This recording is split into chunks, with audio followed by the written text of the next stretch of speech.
Leadership is a responsibility.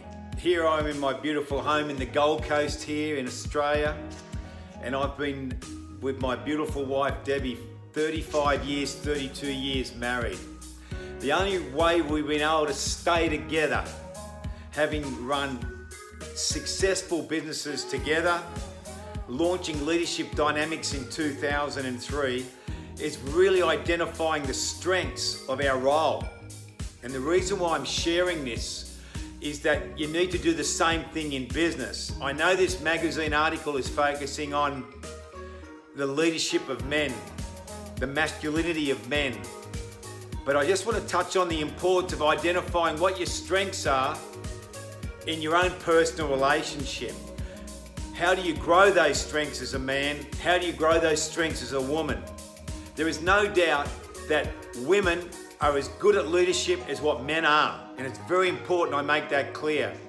In my own business journey, I've had multiple businesses. I've actually employed more women than I have men because of the unique strengths that women have.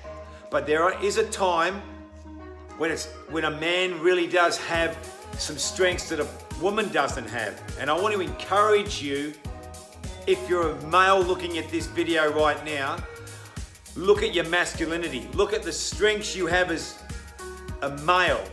What strengths can you grow to help you be a better leader in your relationship and a better leader in the team or the business you're leading and growing right now? There are 4 different types of personalities.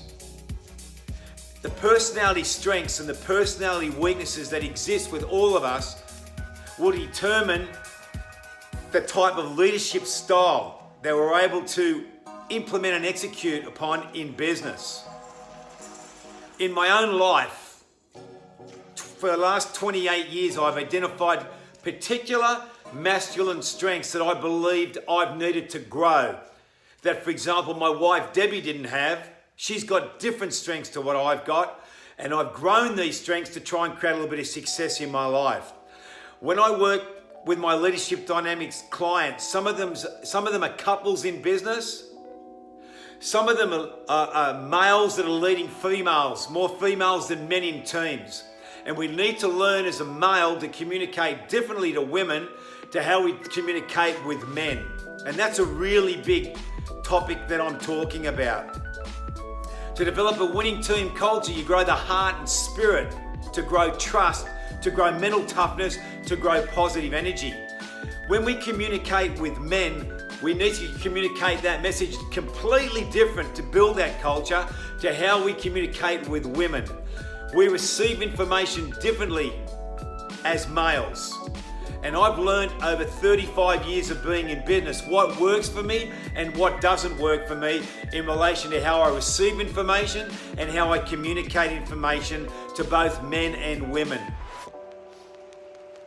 Leadership's a big responsibility.